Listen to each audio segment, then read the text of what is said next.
Good afternoon. You may now all be seated.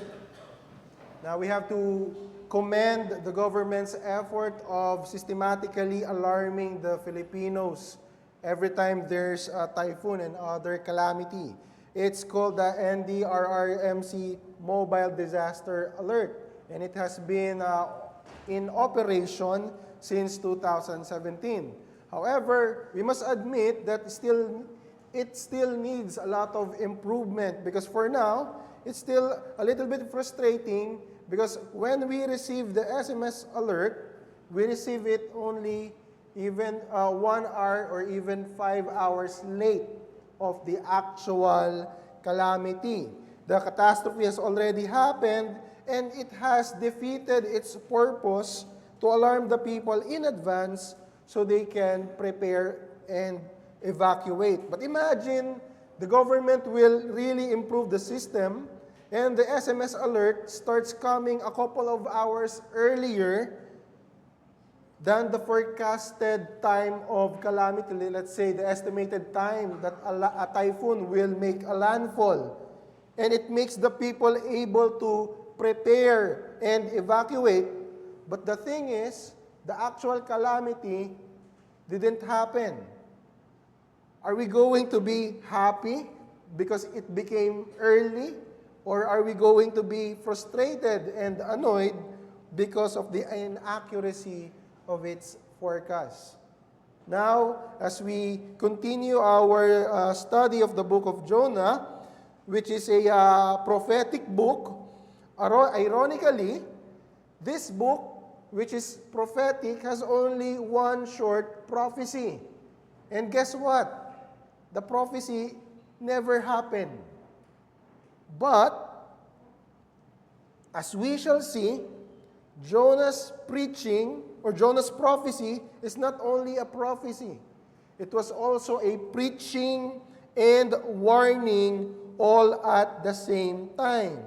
And in the eyes of many theologians, it is the most successful prophecy in the Bible. Successful in a way that it led the people to repentance. And even though Jonah's prophecy was not fulfilled, it has served its purpose of God. And that is God's deliverance over a sinful nation.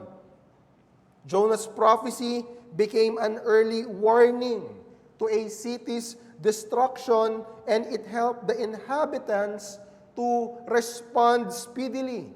And because the people of Nineveh responded in an acceptable manner to God's threat, the Lord relented of His divine judgment to that city, and the prophecy didn't happen, but the city was saved.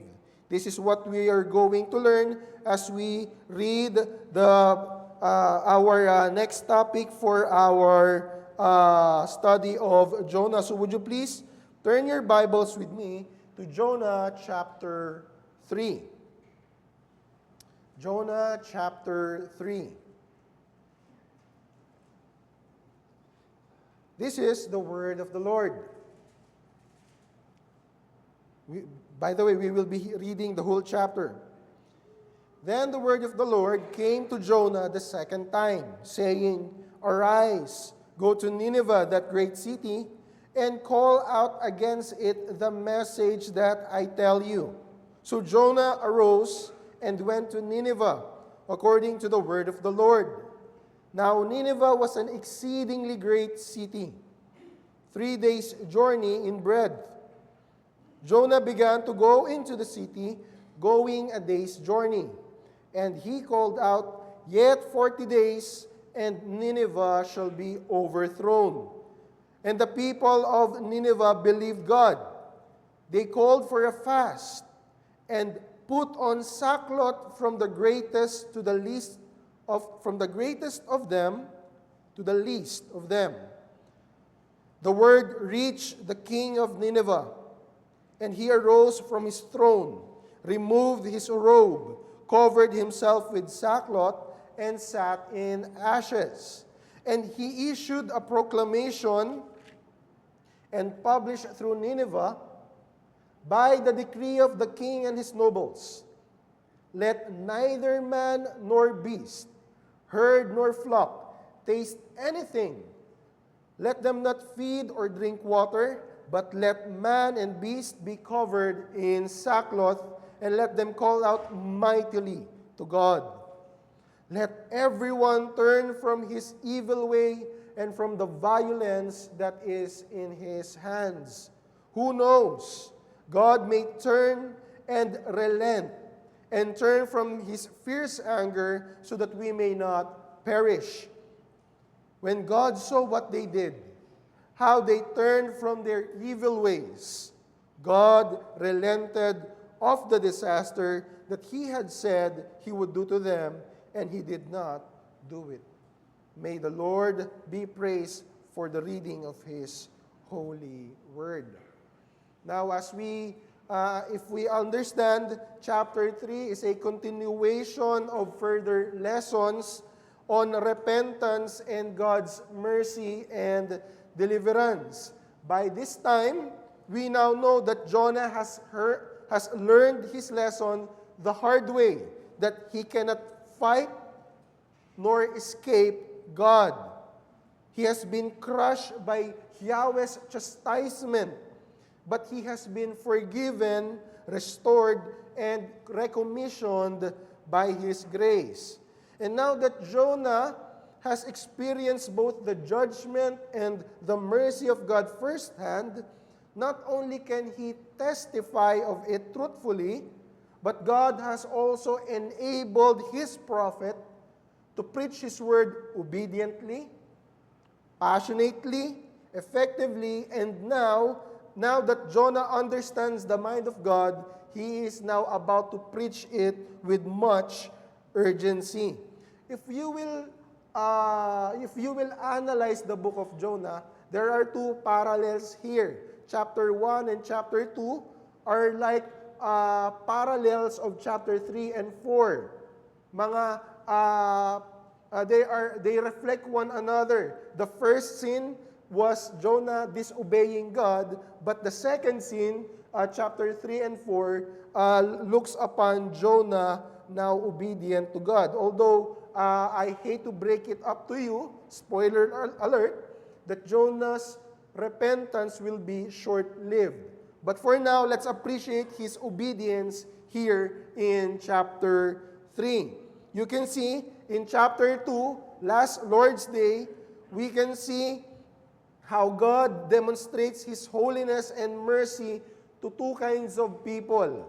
In chapter 2, last Lord's Day, we saw how God deals with his sinning saints, with his sinning servants, and it is through chastisement. God's chastisement leads to repentance, which produces the sinner's restoration of fellowship with God. But now, here in chapter 3, God deals with another kind of people. It is the unbelievers, the sinners, and he deals with them through the warning of sure judgment. And if God will be merciful and gracious to these sinners, this warning of judgment will lead to repentance and faith, and it will produce salvation and deliverance. The significance of what we are about to learn in Jonah chapter 3 is this. If you can see our modern setting of evangelicalism here, many people in the secular world and in modern evangelicalism struggle to reconcile God's divine judgment and his divine mercy. They often view these attributes as opposite or in conflict with one another. And many groups of people fall to both opposite extremes. That is why we can see prosperity gospel and seeker-sensitive churches that often omits in preaching the wrath and judgment of God. They only promote a friendly neighbor God, like a friendly neighborhood Spider-Man. But they preach a friendly God, a God who tolerates sin and never punish the iniquity of His people. He will just call your sin past mistake. The kind of God that will always smile at you, that is always happy, and He never gets angry. He doesn't care about holiness. But on the other extreme, we can see some radical conservatives that are called fire and brimstone kind of preaching or preachers. Their focus is only on God's wrath, judgment, eternal damnation, and hell fire. The listeners are left in fear, in misery, and in despair. They offer no hope of God's gracious forgiveness and His redemptive love through the gospel. In fact, a Filipino pastor by the name of Ed Lapis has dived very deep into the heretical teaching of Marcionism. And what does he teach about Marcionism? That in the Bible, there were actually two gods. One is Yahweh and one is El Elyon. For this Filipino pastor, Yahweh is the God and Father of the Pharisees. He is the God of darkness, of anguish, of ruins, and of anger. In fact, he blasphemously called this Yahweh as Satan in disguise. This is the angry God. And then there's this El Elyon, which means Elohim or God Most High. Now this is the good God, the God and Father of our Lord Jesus Christ, which is the kind God, the loving God, the God of peace, love, and rest. Well, this is utterly blasphemous and a very dangerous heretical teaching. Why? Because Yahweh and El Elyon are just two of the many names of one and the same God, the God and Father of our Lord and Savior Jesus Christ. In our text, God will present Himself as God of both judgment and mercy. Correct biblical understanding, my beloved brethren, correct biblical understanding of God's divine judgment presents God's perfect holiness in contrast to the sinner's depravity.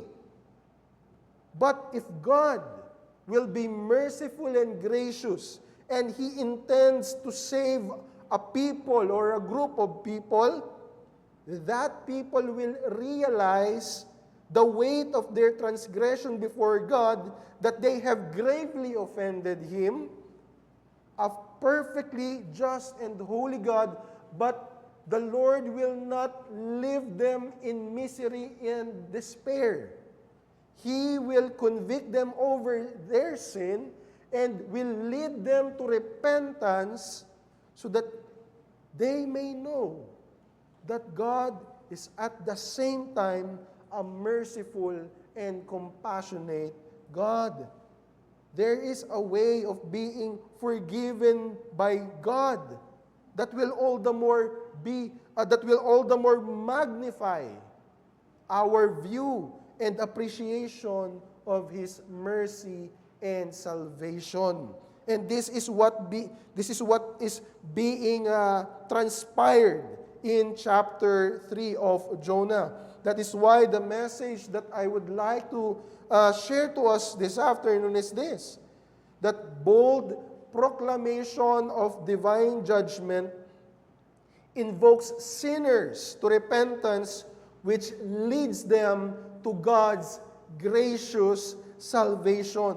The bold proclamation of God's divine judgment invokes sinners to repentance, which leads them to God's gracious salvation.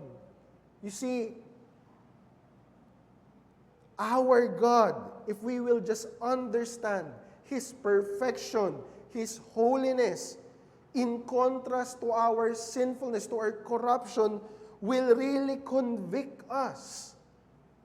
But if the Holy Spirit will save us, He will not leave us in hopelessness, in fear of this angry God. Yes, we can preach about an angry God, but the Bible says that He will not always chide. He will not deal with us according to our sins. He is also willing to forgive us of our iniquities so that we can be saved and restored. And our conviction of sin will lead us to see and magnify the vastness of this God's compassion and grace. There are two necessities on why the judgment or the divine judgment of God through the gospel must be proclaimed, as we can learn from our text. Number one is proclaiming the gospel. Proclaiming the gospel reveals God's coming judgment. And number two, proclaiming the gospel reveals God's willingness to pardon and save. You see, in our text, verse 3, Jonah chapter 3, verse 3 says, that city, the city of Nineveh, was an exceedingly great city. 3 days' journey in breadth. What does this mean in the ancient text? Now, we already know that Nineveh is one of the central metropolitan city of Assyria. At some point, it has become Assyria's capital for its trade and economy. And the phrase there that says 3 days journey in breadth, although it may pertains to the size of the city, those who read this book of Jonah during their time will understand it a little bit better. In the ancient Near East, they observe a so-called diplomatic courtesy protocol. This is a royal etiquette protocol that must be observed by visiting royalties and prophets to a certain city. And Assyria, specifically Nineveh, observed this kind of tradition.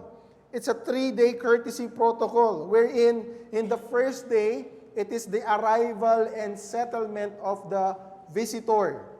The second day, the day 2, it is the formal presentation of the visitor to the formal authorities, to the king. He will present himself to the king, and he will indicate his purpose of visit. And on day 3 is the actual doing of his business and also probably his departure. That is why it was read 3 days journey in breadth. It means that is the courteous, that is the respectful way of visiting a certain city during their time. But look at what was written in verse 4. It says that on the first day, Jonah already came preaching to the city. He skipped. He did not observe this traditional courtesy protocol, not because he was being disrespectful to their tradition or to their etiquette, or he was insulting their king. No. But because for Jonah, God's message is so important that it cannot delay. Jonah does not want to linger or tarry. Being forgiven by God, he now wants to be an obedient man of God to fulfill his commission to deliver Yahweh's word for the inhabitants. every single second that He delays will be a time wasted. Every time that He wastes is a time nearer for the people towards God's judgment.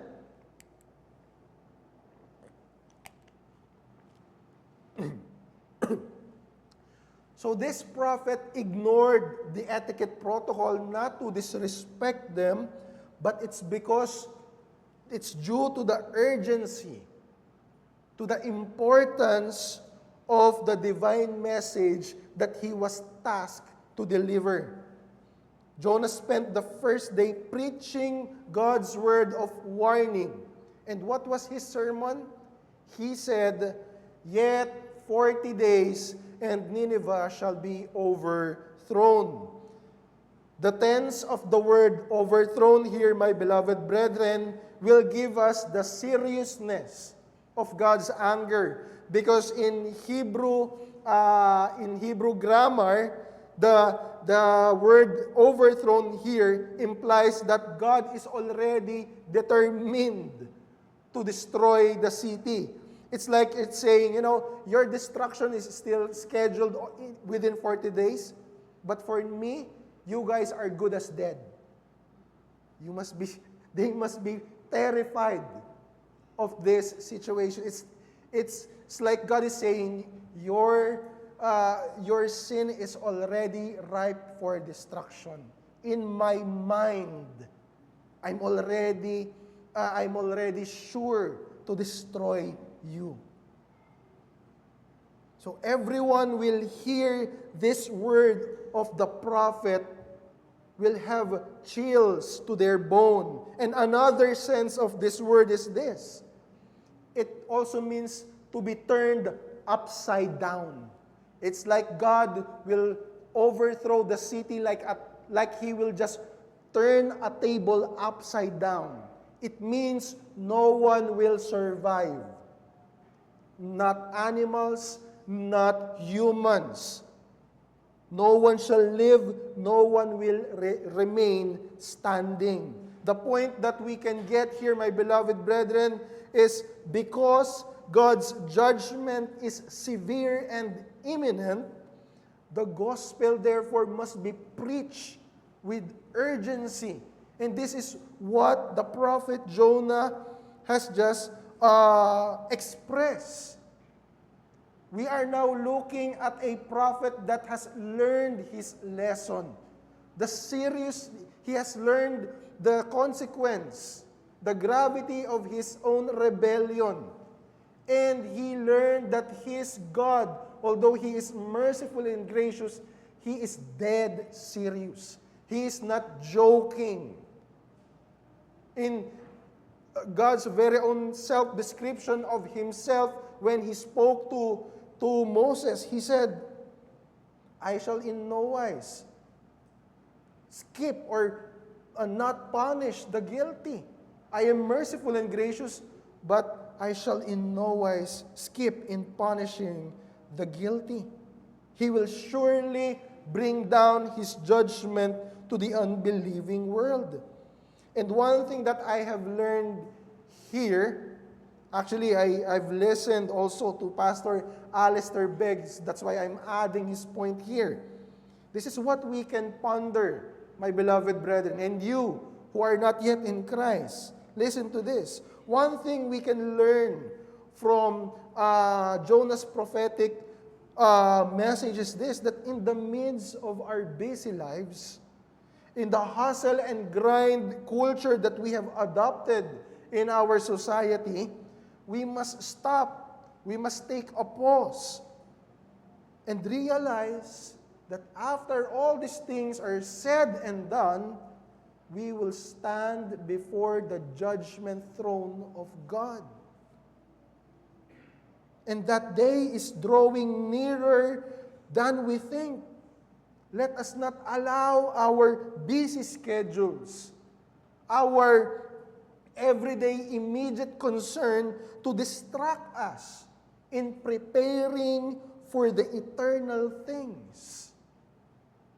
Hebrews 9:27, we already know this. it says, it is appointed for man to die once. And after that comes judgment. Just like the metropolitan city of the New Testament, the Galatia, the Corinth, Ephesus, they were busy doing their business, making money. But here comes the double-edged, sharp word of the Lord to them. Be holy, for I am holy. Cling to Christ. And that message remains unchanging, and it rings even to our generation, my beloved brethren. We may not realize that as we hustle and grind our way to prosperity, we may now be adopting the sinfulness, the corruption of this world. All these earthly things, the business, the fun, the works and recreation, they are all temporal and will vanish. But our souls will live forever, my beloved brethren, my friends. Where shall we spend eternity? That is what we should ask ourselves. Let us choose to listen to God's word. You see, many Filipinos are really hard-headed. They won't listen to the government's warning or preemptive advice of evacuation during earthquakes and typhoons in case of flash floods. They hold dearly to their properties, and that is very understandable. But when there is clear and imminent danger, they must heed the government's advice. But many will still linger, and they would not heed the call of the government until it's too late. They are sleeping soundly in their bed, and the flash flood comes running and ravaging to them. And they will be taken away, and they will lose their lives. Let us not linger in our sinfulness, my friends, my brethren. Stop petting our pet sins. Do you know what pet sins are? Yung mga inaalagaan nating kasalanan. Do not linger. Do not delay. Do not tarry. You may be telling God, God, one more date in this unequally yoking relationship. One more one-night stand out of marriage. One more anomalous transaction in my business. One more year of sinful living, God, but I promise you, after that, I will repent. Promise. And I will be a Christian. Beloved friends, God may have said to the Ninevites, 40 days, and you shall be overthrown. But for you and for me, God may be personally speaking to us, and He's telling us tonight, your life will be required of you. So do not delay. Do not linger. When you hear the gospel of salvation, when you hear God's rebuke, respond in obedience and repentance. Even Acts 2 verse 40 says, save yourself from this crooked generation. You know, I've heard from my dad when he was still alive about a man that is a drunkard. This drunkard man is always being evangelized by a friend, and he keeps on delaying his conversion. Then by the time that he is now willing to listen to God's word, by the time that he decided that he will come to the church, the night before, Saturday night, he decided to have his last drinking session. And what happened? On his way home, he crashed his car and he died. Never got the chance to be saved. My beloved brethren, we do not hold our lives in our hands. God is displaying both His sure judgment in this text and at the same time, the vastness, the stretch, the extent of His mercy. But His mercy is never to be abused. We must take this with utter fear, holy fear, about an irresistible and inescapable, perfectly just and holy God. When He speaks, we listen. But again, I do not want to be a fire and brimstone preacher, so I will give you the hope. The second point is this, that the proclamation of God's divine justice also reveals God's willingness to save and pardon. As we shall see, we can see here that it's verse 5 says, "And the people of Nineveh believed God." And the last verse also says, God relented from the disaster that He had said He would do to them. Verbally, if we will take the prophecy of Jonah as it is, it may appear irreversible, that God will no longer change His mind. By the way, God is always unchanging in terms of His character, in terms of attributes, my brethren and my friends. But He adjusts His dealing with His people depending on how we respond to His word. God is unchanging in terms of His holy and good attributes. But here we can see the secret intent of the Lord. Behind the strong prophecy of judgment lies the goodness of God, His salvific intent. You know what? We cannot assume that Jonah only preached this 7 words prophecy literally. Okay? He also testified of his own experience of God's chastisement and forgiveness, how he failed to resist God and how he failed to escape His presence. And this is what the Ninevites saw in the prophet that is preaching before them. The zeal, the passion, the urgency in his tone when he preached. Another reason that they believed God is this.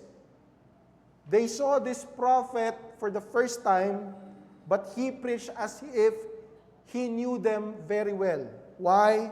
Because if we can still remember in chapter 1, God delivered His message through His prophet. And what is that?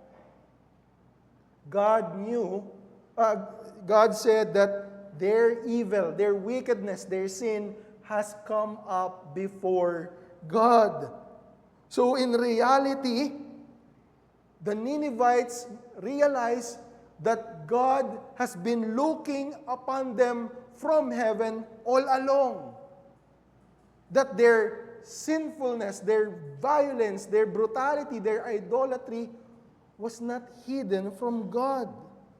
And the city became so distressed that Jonah's message reached to the king. And this king, I believe, is a wise king. I'm not saying that he is a good king, but in God's mercy, God used this Ninevite king. Why? Because as we have read, the king responded in what we can call emergency city ordinance. In short, a city ordinance or a proclamation. He commanded a full deployment of their emergency rapid response team. Everyone in his kingdom was mobile to proclaim his decree as fast and as soon as possible. And this is to prevent the citywide catastrophe, to reduce a potential impact of an imminent danger or disaster. And we can say that this king also heard the testimony of Jonah, how he failed in resisting God and escaping Him. Again, I will remind you that the city of Nineveh was founded by Nimrod, the most arrogant and blasphemous person against God in the book of Genesis. But the king decided not to lead his city after the attitude, after the spirit of their founder. He didn't advise the city to fight and endure or resist God. He didn't tell the citizens to build bunkers or shelter that could probably endure the coming disaster. He also didn't make an evacuation plan now that he knew that this God is inescapable. But rather, this king already knew what was coming to them. It was God's judgment descending like a great mountain to crush their helpless city. So we can say that the proclamation of this Ninevite king, the proclamation of his decree, is the most successful rapid response program before an impending calamity. And the survival rate of the citizens was 100% because everyone was spared. And what was the response? Again, repentance. From the king to the peasant, they all realize that their lives are in the hands of this angry God. So what did he do? He removed his robe, he arose from his throne, and he sat in ashes. He took off his robe, his kingly robe, and wore a sackcloth. These are very important things for us so that we can understand what is happening here. His robe displays the royalty and the majesty that belongs only to him. And kings do not sit on floors, on ashes. They have their own dedicated seats. If not the throne in his castle, it's a special seat in there, yung sa karwahe niya. And his servants will always bring it. But this king sat on ashes. What are those things? What do those things signify? The sackcloth is a cloth that is made of animal skin, of goat or camel. It is very tough, it is very irritable, and it gives extreme discomfort to human. It's very hot if you are covered in sackcloth. And to sit in ashes, they are reminded that from dust they came, to dust they will return. And fasting is the self-denial of physical sustenance as a sign of intensified pleading and supplication. You see, in a sense, my beloved brethren, this king has made a self-dejection. It means he joined himself with the mourning of his own people. That period of time, during the 40 days, there are no royalties. There are no VIPs. They look upon themselves as equally sinful and helpless before this coming God. Social class distinction was set aside. There are no kings, there are no peasants. Everyone is under God's judgment. Therefore, all of us, from the highest to the lowest, we all cry mightily to this God. As if these people, especially their king, can only grab God's foot literally and cry out all day, they would. And that's the kind of repentance that we can learn here, my beloved brethren. Even fasting. That could be a healthy means of grace for us. if we know that we have sinned against God? You see, there's a bad way of fasting and there's a good way of fasting. Even in Isaiah, we can see that those who fast and they display their downcast appearance because they're fasting, they are even being rebuked by God.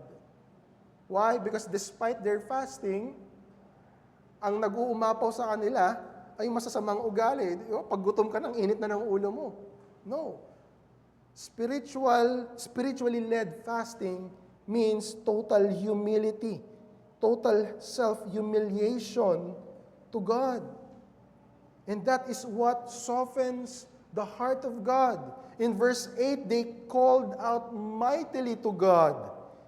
In chapter 1, we see that their sins has become so great that it ascended up like a smoke with a foul smell before the throne of God. It has become offending before God's holiness.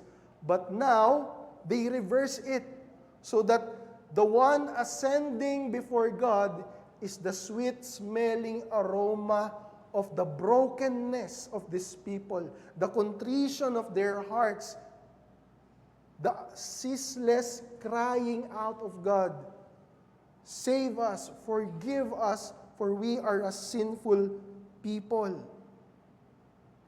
They were reminded of their past violence against other nations, especially the Jews.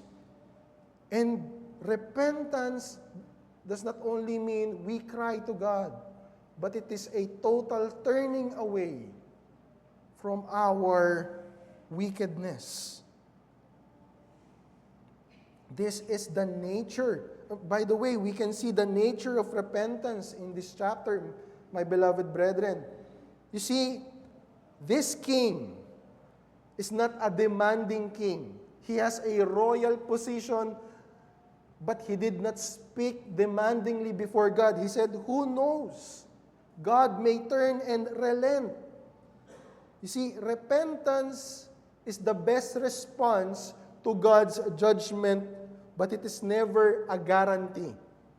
The king's posture here shows humble submission, and he is acknowledging that in spite of their clear repentance, he is leaving the final verdict entirely to God's mercy, whether he will forgive or not.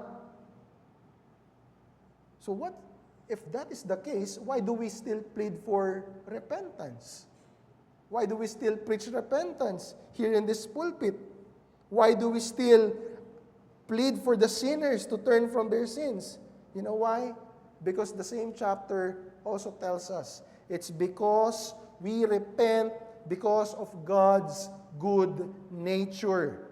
We plead for repentance not because we can obligate God, that we can demand from God that if we repent, you are obligated to forgive us, to grant us grace and mercy. No, that's not the case. We repent because the Scripture testifies us of His divine nature, that He is merciful and gracious, slow to anger, and abounding in steadfast love. Our faith, when we repent, is assured that God is moved with compassion by our sincere repentance.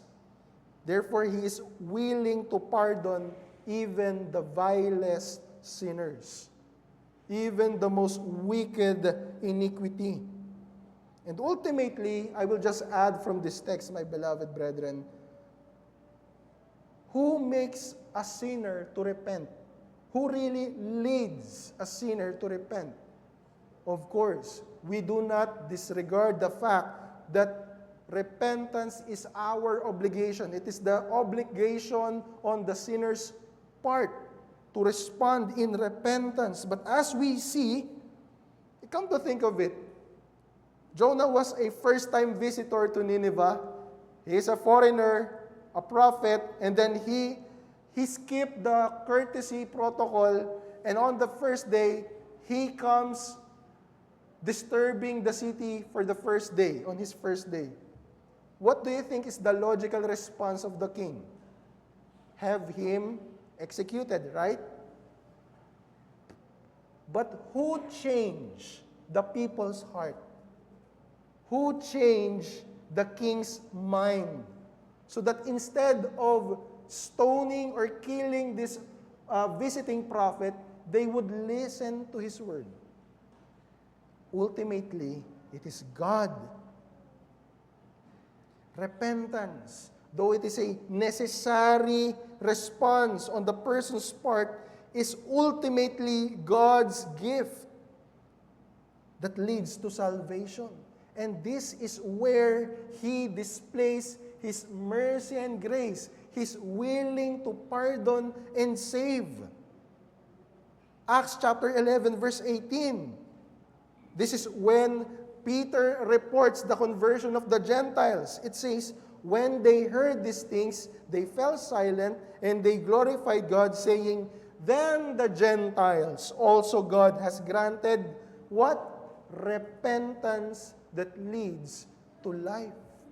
It is God, specifically the Holy Spirit, that changes a sinner's heart from being defiant against God to a submissive soul that acknowledges his sinfulness, that he would cry out mightily for God to save him.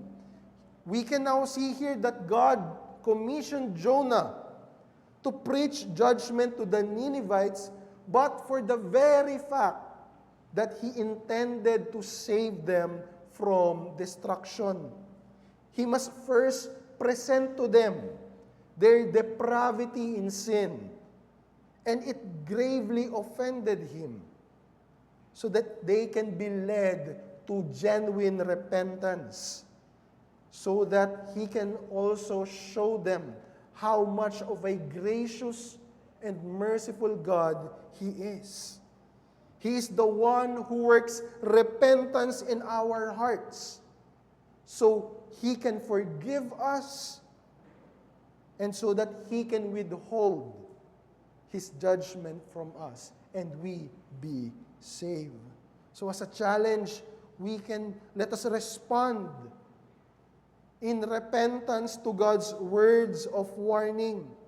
And if ever we feel this in our hearts, that we are not responding in solidarity, we are not responding in humility and repentance whenever we hear God's word, even though we all know that we have this secret sin in our lives, we can ask the grace of God.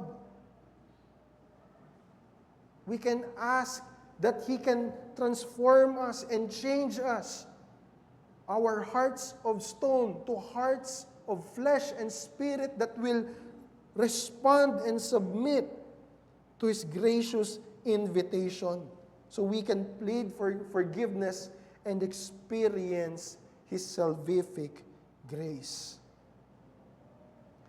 You see, my beloved brethren, in the text we have right now, there are two significant offices that we see: a prophet and a king. Jonah preached God's divine judgment, which reflects His law, His perfect holiness. But there is the better prophet, our Lord Jesus Christ, who preached repentance unto life. Not only to the Jews, but also to the Gentiles. We are Gentiles, my beloved brethren. Again, I would like us to understand that the lesson, the theology behind Jonah is a reflection of Jesus' greater ministry. Jonah is the only prophet that was sent to a Gentile nation. Every prophets of the Old Testament was specifically sent either to Judah or Israel. But Jonah was for the Gentile. Why? Because he foreshadows Christ's salvation to the ends of the world. He is the better prophet that came after Jonah, and therefore we should listen to this greater prophet. Our Lord Jesus Christ preached, repent, for the kingdom of God is at hand. You see the tone of, the difference between the tone of Jonah's prophecy and Christ's preaching? Jonah reflected the law of God, but the preaching of Christ reflected the grace, the kingdom of God, the salvation of God. Another thing, my beloved brethren, is this king. I'm not saying that this king is a antitype of Christ, because it must be confined only to the Jewish or Israeli king. But look at what he did, this Ninevite king. He waived his kingly royalty, his kingly rights, to join his own people in mourning and repentance, to plead before God. He led them in fasting and cried mightily to God. He took his royal robe, he wore sackcloth, and he replaced it with crown. He replaced his crown with ashes on his head. Our Lord Jesus Christ, the King of Kings, the Lord of Lords, also left his heavenly throne so that he can be with us, so that he can intercede for his people who are marred by sin, who were fallen in our own iniquity. He made a gracious condescension. Nagpakababa siya. He took off his royal robe in heaven and wore sackcloth of sins that was supposed to be for us. He experienced the distress and the extreme discomfort of experiencing what it is like to be counted among thieves and sinners. He bore our discomfort, the irritability of our corruption. He was eternal, yet in his incarnation, he died our death. In a sense, the king of Nineveh interceded for his own people. And when he interceded, God withdrew his wrath. But Jesus is different. He interceded for us, and God did not withdraw his wrath. He poured it out all for our King. And not a single drop remained. Kaya kumbaga, kung ihahalin tulad natin sa isang matinding unos na paparating sana sa atin, we can say, where is the storm? In the book of Jonah, they can say, oh, God held it back. He pulled it back. He withdrew. But in our case, where is the wrath of God? The Father will say, it's gone. Your king drank every single ounce of it for you. The destruction is gone. Therefore, there is now no condemnation to them who are in Christ Jesus, because Christ our King interceded for us. So for you, my beloved friends, you who linger, you who tarry and delay, even though Sunday after Sunday you hear the gospel being preached, when will you respond? You will not hear a divine voice from heaven and say, you've got 2 months to live. No. The word of God is clear. Repent, for the kingdom of God is at hand. Judgment day is coming, but salvation was provided on that cross 2,000 years ago. It is the judgment and it is the display of God's mercy all at the same time. Come to Christ. Come to this better prophet and king and believed on him, and the wrath of God that was for you will be gone. Let us pray. Gracious Heavenly Father, we thank you and bless you. Oftentimes, O Lord, we fail to realize the weight of our sin that crush our Lord Jesus Christ. We have a very little appreciation of His intercession for us, the salvation that He brought upon us, Lord. We were supposed to be crushed by the weight of your anger, but in your mercy and grace, your Son bore it all for us, Lord. And we can no longer find not even a single drop of your wrath that was supposed to be for us. This gave birth to your church, O Lord. May we always be reminded of the sacrifice of our King, so that we can look up to you, Lord, no longer in fear, but in covenantal love and fellowship of your divine presence. Use us, Lord, to continue proclaiming your judgment and your salvation to the ends of the world, and save sinners by your grace. For all these things we pray for the glory of your name alone. In Jesus' name, amen.